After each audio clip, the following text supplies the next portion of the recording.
Kristo bavandimwe, isomo rya mbere tumaze kumva ryatangiye rigira riti uhoraho warongera abwira Akazi.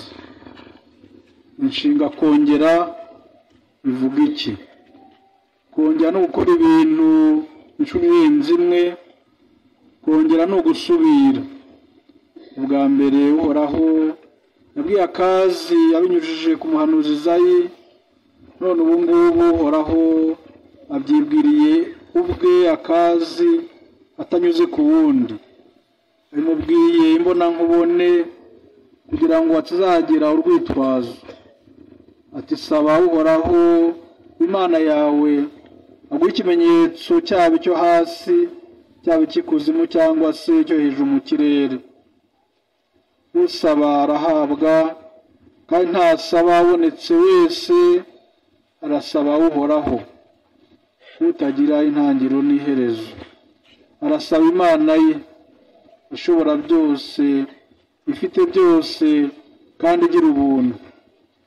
Arasaba Rurema we, arayisaba ikimenyetso aho cyaba kiri hose, aho cyava hose, kuko isi yose niwe wayiremye, niwe ibereyeho, niwe wigenga, niwe wibeshejeho.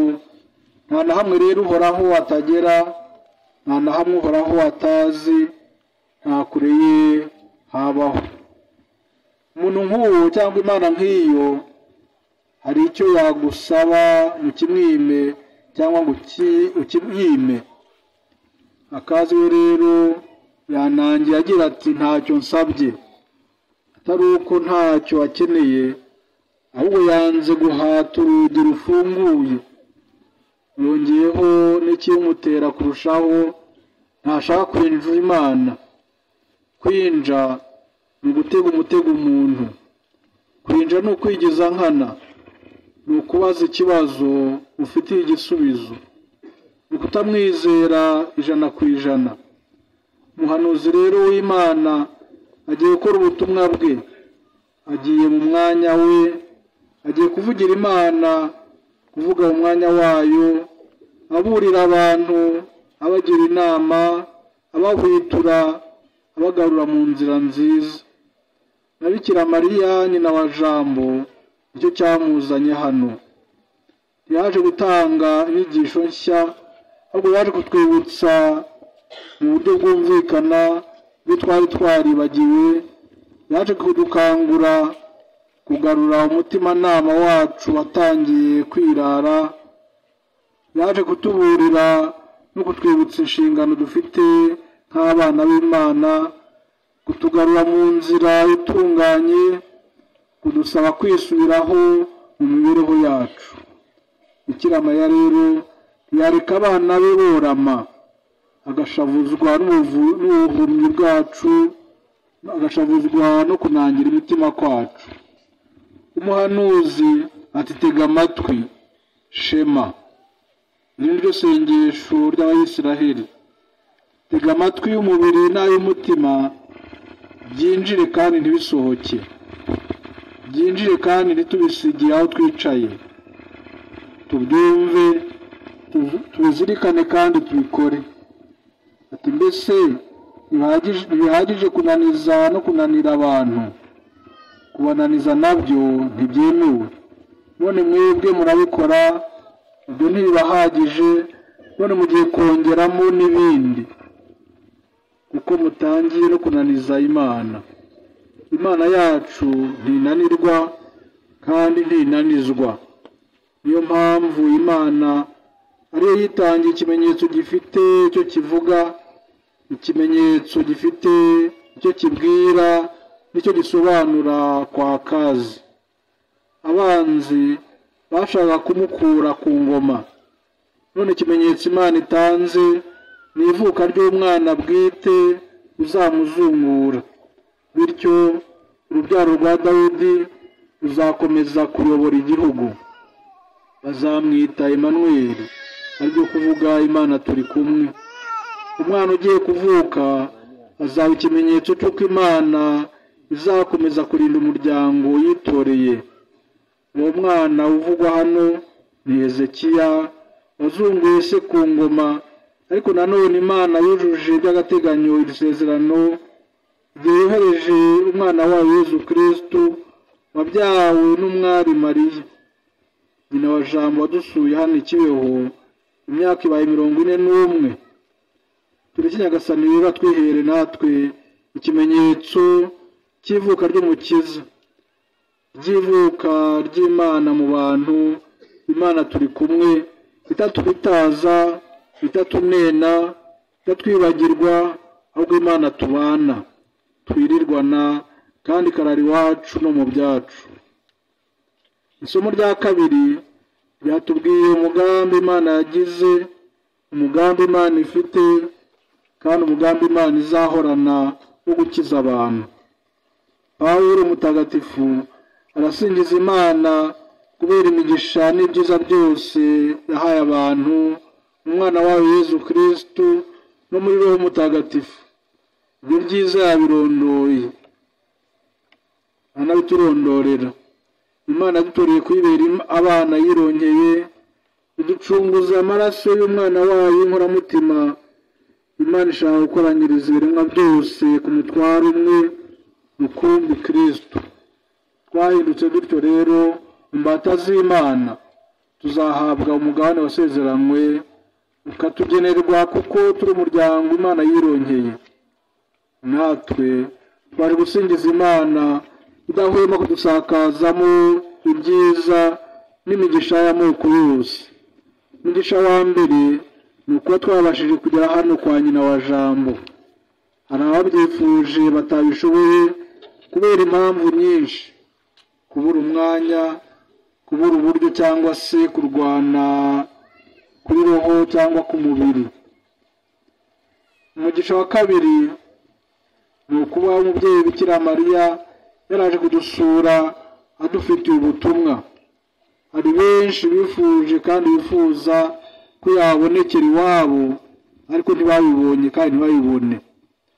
Na Bikira Mariya nyina wa Jambo wadusuye yaje twibutsa umugambi w'Imana wo kudukiza, ariko tukabuburizamo uwo mugambi, tudakurikiza amategeko y'Imana, tudasenga, tudahinduka, tuticuza, tutumva inama z'umubyeyi, tudakurikiza amasezerano yacu, tudakundana, dupfusha ubusa imigisha n'ibyiza byose Imana yaduhaye, tuyibera abana gito, tutagaguza amaraso yaducunguye, tutemera gukoranyirizwa kuri Kristo, tukiyambura Imana tuyitera umugongo, tutamwibumbiraho, tukaba umuryango wigometse ku Mana.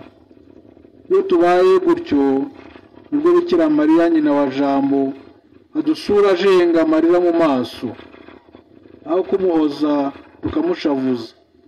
Uyu munsi rero twakira umubyeyi wadusuye, udusura kandi ukomeza kudusura. Isura rye ntirisaza. Twakire ubutumwa yatuzaniye, yavuguruye uyu munsi kandi azahora adusubiriramo, maze tububeho, tubukwize hose, maze twere imbuto nyinshi kandi nziza. Ubutumwa bwatangiwe ikibeho na nyina wa Jambo burumbuke, maze abakristo babe benshi kandi beza. Abakristo basenga neza nta buryarya. Abakristo bahinduka indabo nziza za Mariya, zitohagiye, zifite indabyo, zera imbuto kandi zigahumurira bose na hose, zikerekana ubwiza bw'umuremyi wazo n'ubwiza bwa Mariya.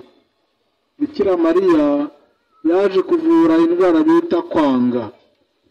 Kwanga ni ukudakunda, ukudashakira umuntu icyiza, ni ukwishimira ibyago bye.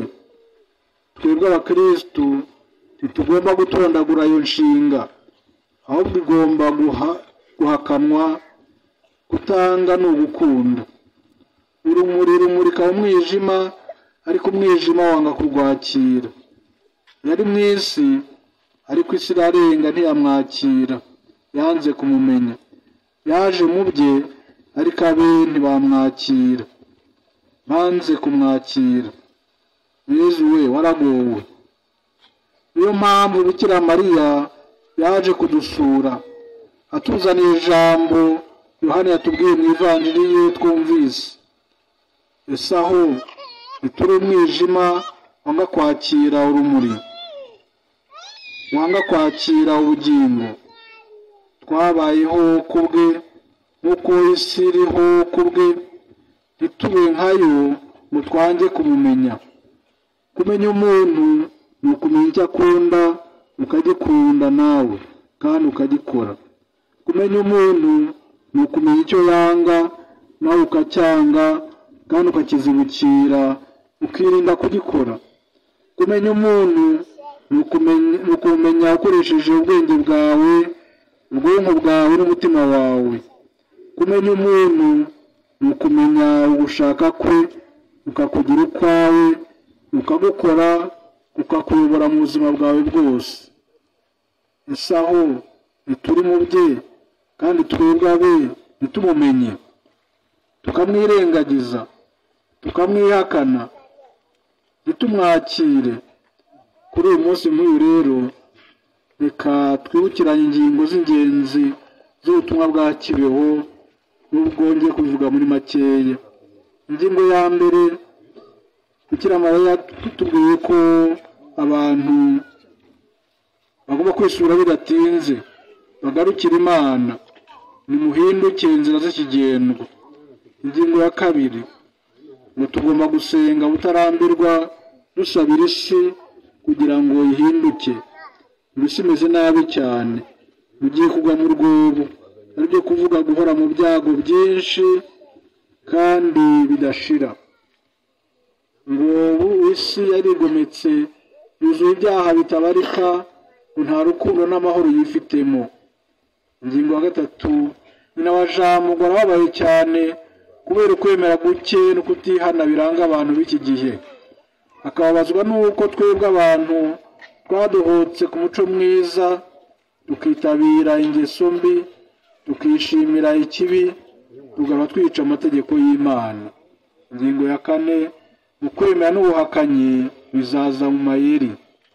Ingingo ya gatanu bonyenekerwa ry'ikibeho yerekanye agaciro k'ububabare n'umwanya wabwo mu kubaho k'umuntu no kumukubaho gikristo. Ingingo ya gatandatu ngo nimusenye ubutitsa kandi nta buryarya. Abantu ntibagisenga, abenshi ntibasenga uko bikwiye. Bikira Mariya aradusaba gutoza abandi gusenga no gusenga mu mwanya w'adasenga. Ingingo ya karindwi hari uburyo bwinshi bwo gusenga, ariko kuvuga kenshi ishapure na rozari twikuye ku mutima ni kimwe mu bimushimisha. Ingingo ya munani Bikira Mariya avuze ko akunda ishapure y'ububabare. Hari ubwo yari izwi ariko yaribagiranye. Bikira Mariya w'ikibeho arashaka ko yakongera kwitabwaho ikamenyekana hose muri kiliziya, ariko iyo shapure y'ububabare ntisimbura na gato rozari ntagatifu. Ingingo ya 9 kubaka shapeli Kibeho y'urwibutso ruhoraho kuko yabonekeye ikibeho. Ingingo ya 10 nayo ya nyuma senga ubutitsa usabira kiliziya uko amakuba akomeye ayitegereje mu bihe biri imbere. Mu butumwa tuzaniye tubwakire tubureho kandi tubushyikirize n'abatarabumenya.